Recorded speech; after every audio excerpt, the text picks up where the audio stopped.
orang, terutama podcast Dr. Richard dan teman-teman public figur lainnya, ya supaya ketika ada hal seperti ini terjadi, ya aku nggak perlu lagi menjelaskan sih.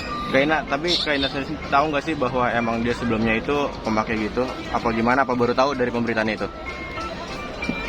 Gimana ya? Sebenarnya pertanyaannya ini jawabannya udah ada di dalam podcast semua. Di sini belum kok. Udah pernah aku spill juga tipis-tipis, tapi kan nggak berani ya. Nggak pernah berani karena kan bukan wewenang aku untuk bisa mengungkap suatu kasus nggak ada alat bukti yang valid. Kaina memberi pengertian ke anak-anak seperti apa mungkin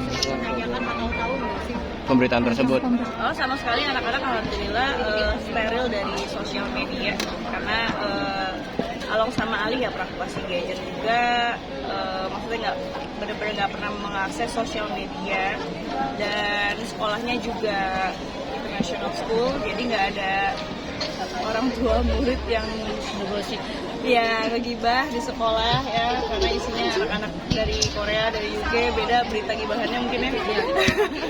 Terus juga untuk Starla sendiri dia homeschooling dari awal, dari zaman masih pandemi sampai hari ini, jadi benar-benar anak tiganya alhamdulillah steril dari sosial media. Karena memang aku dapat nasihat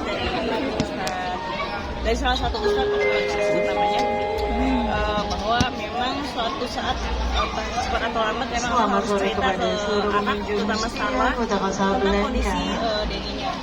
Karena biar bagaimanapun mereka sebagai anak-anak berhak untuk mengetahui kekurangan ayahnya.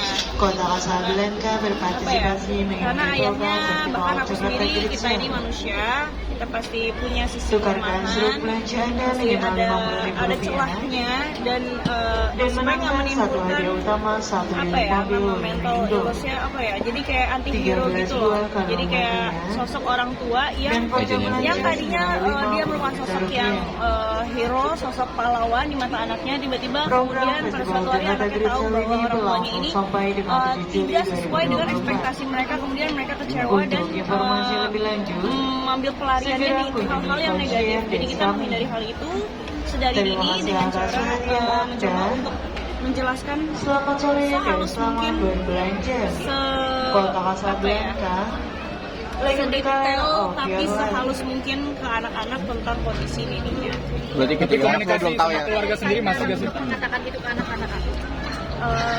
Bismillah ya, siap nggak siap sih insya Allah. Mudah-mudahan Allah mudahkan bisa menjelaskan ke Starla. Kayaknya kan kemarin Virgon sendiri kan ada harapan untuk rujuk kayak itu gimana kak mungkin? Kenapa ya? Untuk rujuk kembali waktu kemarin di stasiun TV ngomong kayak gitu. Calon mertua, bekas mertua juga bilang katanya pengen balik lagi ke Kainara, gimana Itu bukannya jauh nggak sih? Maksudnya? Di Bekasi? Enggak, maksudnya statement dia kan Bisa aja. maksudnya soal rujuk kak. Soal rujuk statement dari mantan mertua pengen balik lagi dengan Kainara, gimana tanggapannya? Tanggapan aja. Balik kemana? Rujuk. Ke pelukan Virgon kak, katanya balik lagi rujuk. Kainara nggak tergantikan. Balik kanan gerak. Berarti udah tutup pintu ya Kainara ya. Gimana dong? Ya gimana dong baiknya? Coba aku tanya kalian gimana baiknya. Kan Kalau kata hati Kainara gimana? Ada setuju nggak? Setuju aja kalau Setuju ya kita. kalau misalnya pada Yang benar. jadi ada berita lagi. Kainara ini kan setelah Bang Firgon ditangkap semakin Kainara kerja keras nih sama anak-anak.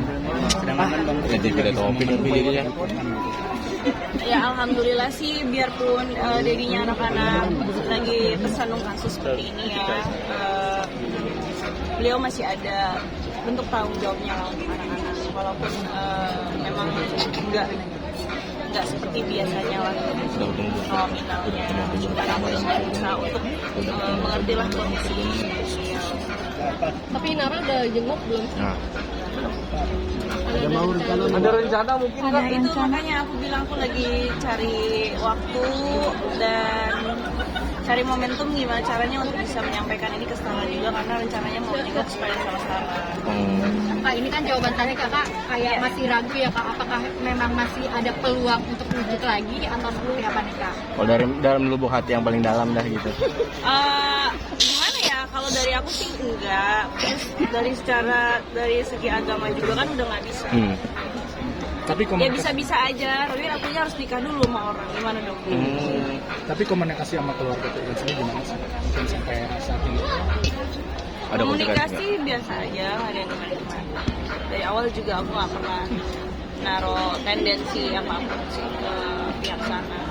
Tapi berkabar nggak sama kakak atau maminya waktu kemarin tahu pemberitaan tersebut? Gimana ya satu-satu tuh? Masih baik komunikasi sama keluarganya? Masih baik. Berarti kemarin sempat ada komunikasi waktu Virgon ketangkap sama kakak atau maminya? Nggak ada sih. Ya aku rasa juga harusnya nggak kaget sih. Berarti Kak Nara sendiri udah tahu itu ya dari lama bahwa memang dia pemakai istilahnya atau gimana?